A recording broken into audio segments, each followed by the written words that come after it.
murdered our main character. Hate it when that happens. I wasn't quite sure what just happened. That ending reached. Yeah. That night, I had a vivid dream. It was in the sense I was looking for something, and that I had to find my way home. There were tall trees draped in emerald moss and roping branches? Mm-hmm. Yeah, sure. That reached to the sun. There was faint singing, childish voices whose words I couldn't make out. It was a dream that left the taste of and smell of warm, wet earth in my mouth as I woke. The smell quickly faded and was replaced by that of bacon and eggs as sunlight warmed my eyelids, beckoning me to wake up.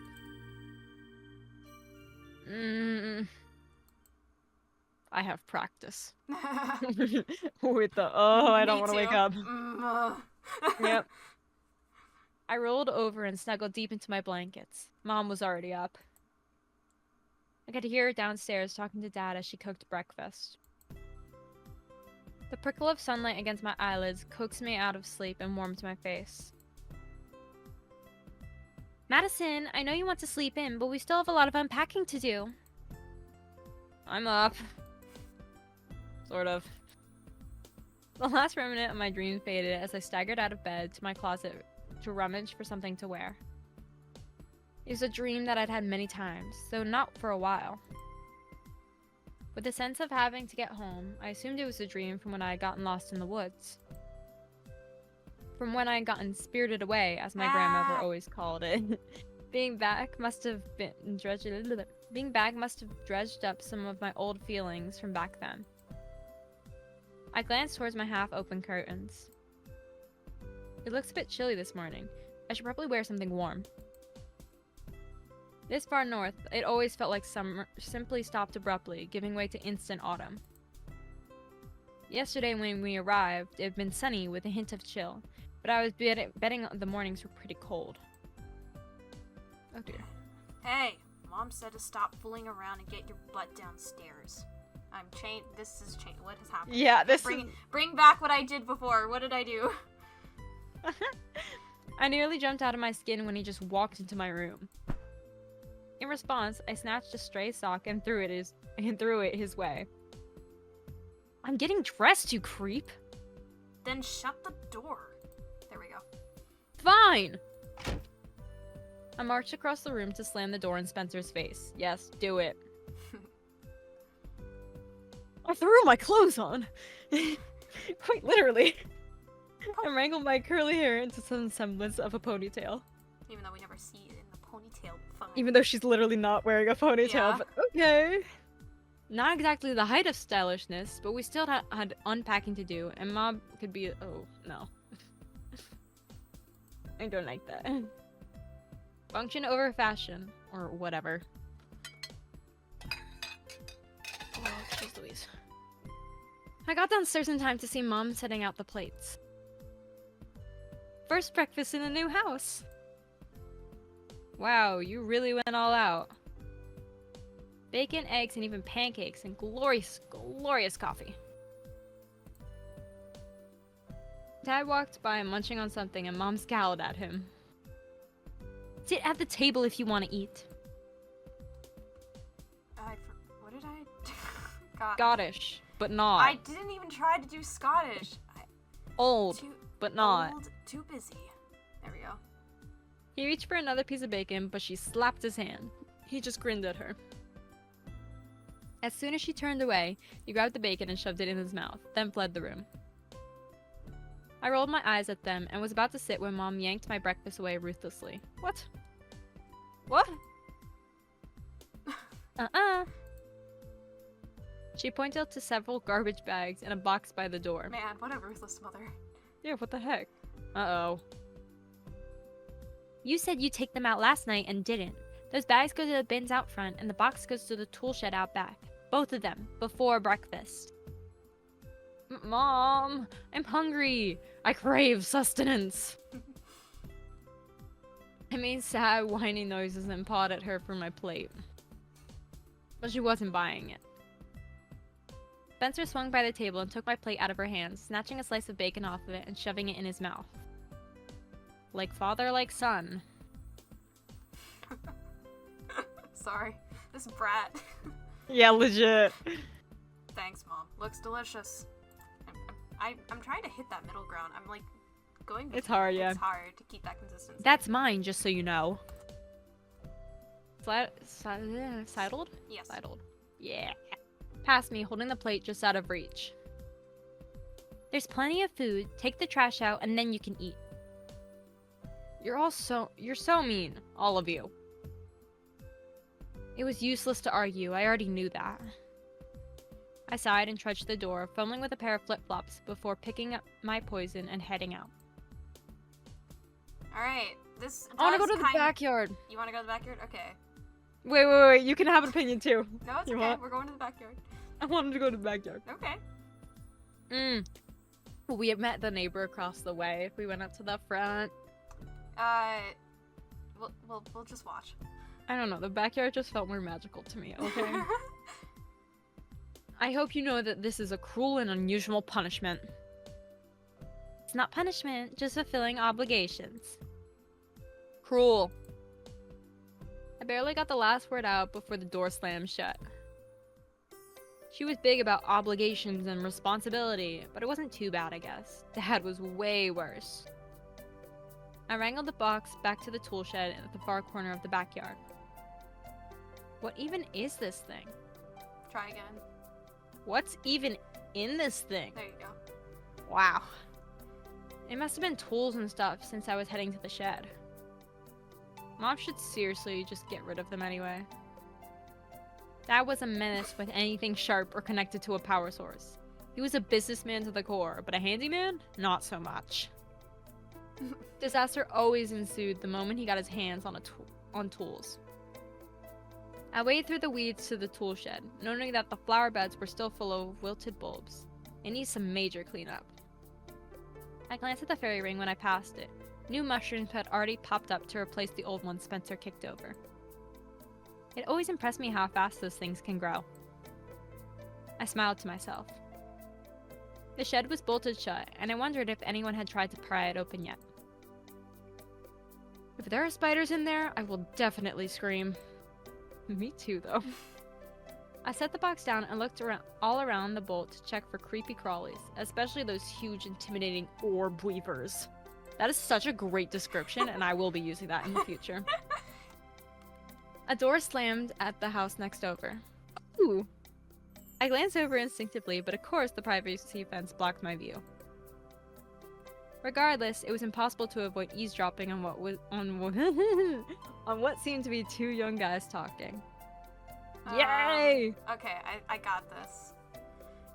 I can take one if you want. I'll do this question mark voice and I'll let you know because I know who's talking. So, did you have to drag me out of bed so early for this? I was up half the night. That's your Walt's voice. Yeah, I know. Well, it's my slightly older, still pubescent sounding. I can't do much voices. No, I got it. Yeah. Anyways, this voice is deep voice, I guess. Deep male voice. Okay. You're always up half the night. Come on, exercise is good for you, and you asked me to help you with this. Good? I know. Yep. Two guys for sure. One had a deep, warm voice. The other just sounded half asleep. I smiled as I finally slid the bolt over and shoved the door open. Sounded like two high schoolers. Maybe around my age? Hint. I quickly dropped the box off to one side and stepped out of the shed before some gross, creepy crawly got on me. Me? Yeah. You know, with your skills, you should be great at this, so I'm not gonna take it easy on you. Hey, careful. There's no way I'm a match for your crazy... Just catch. Ah! Oh! We just murdered our main character. Hate it when that happens. I wasn't quite sure what just happened. That ending reached. Yeah. I just stepped out of the shed and suddenly I was on the ground seeing stars and trying to figure out what had just bounced off my head.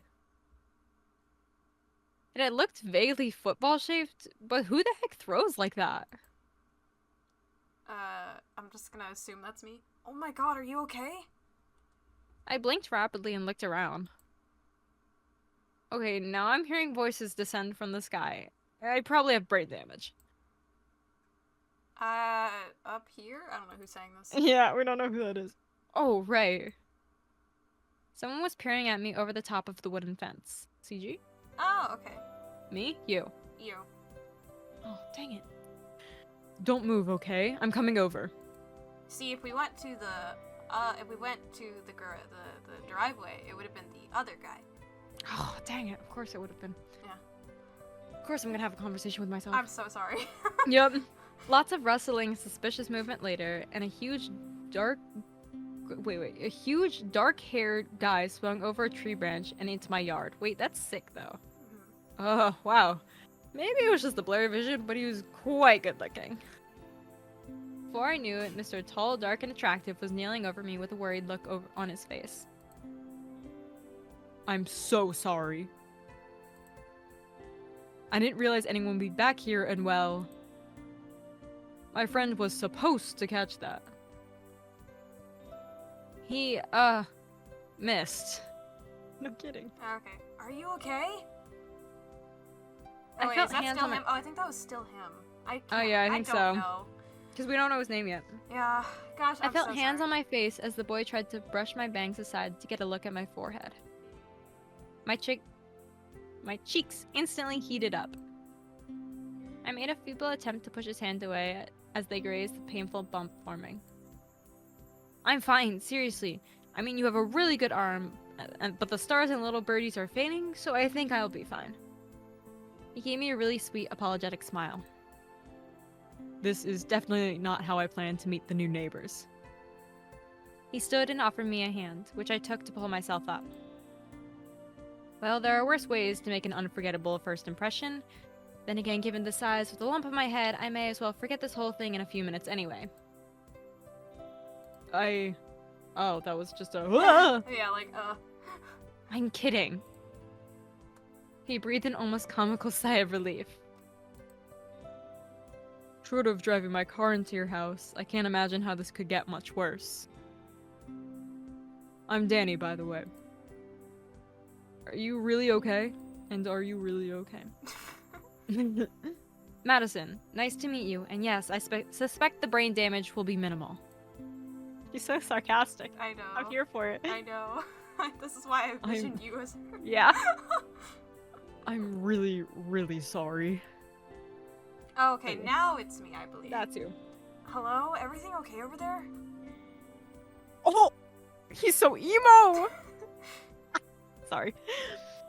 Another head popped over the fence. This one belonged to a pale purple-haired boy. Definitely the sleepyhead. Oh, hello there. This is my friend, Elliot. No, most people just call him Mosey? Mozzie. Mozzie. He was supposed to catch that. I smirked up at the boy dangling over the fence. Good job. He returned the smirk with a silly grin. Hey, playing catch with the quarterback this morning was not my idea. I'm sorry though, you have a huge bump on your head. I touched my forehead and winced. Yeah, that might need some ice. With luck, it will get me out of helping unpack the kitchen. They both laughed. Well, we'll try to be helpful. We try to be helpful. Next time, could you just pretend to bounce the ball off my head? I'm really, really sorry. I said it's okay. I still feel bad though. It's fine. I'll live with minimal brain damage. Most likely. We both looked at the purple-haired guy, who was still peering down at us from the fence. Are you gonna stop flirting, or...? So, not to interrupt, but I was just wondering... I mean, I guess you'll be starting school around here soon. Yeah, on Monday. We're both seniors at Stone Circle Academy. You? I really appreciate the easy names of all of these places. Oh, cool. My brother and I are seniors too. We'll be starting there on Monday. That's where we went before we moved. Nice. You used to live here? A few years ago, yeah. We're moving back to be closer to my grandparents. Gotcha. So, you and your brother are in the same grade? Twins. You lucked out, though. I'm the good one. Spencer's evil. What the hell, Madison? You're supposed to be helping out, not flirting with the locals. Ah, yes. Great timing, as always. Finish up out here and get back inside. Mom's looking for you. I glared at the house as Spencer's head of auburn curls vanished back into the kitchen. See? Evil. Sorry to interrupt your unpacking with flirting, especially when it entails nearly knocking you unconscious. I'll make it up to you sometime. It's not a big deal, though I wouldn't object if you aimed for my brother's head next time instead. I mean, since you like being so helpful. I'll try. It was nice to meet you. Elliot, right? Yep, I guess I'll see you on Monday. Yeah. He vanished behind the fence again, leaving me alone with Danny. Mind if I go through the gate on my way out? Yeah, no problem. I showed him the way, then went back inside for an ice pack and breakfast. Mom spent a few minutes fussing over my head before setting my plate down in front of me and giving me a long list of chores I had to complete. Did you just save? Yes. It was going to be a long, long day.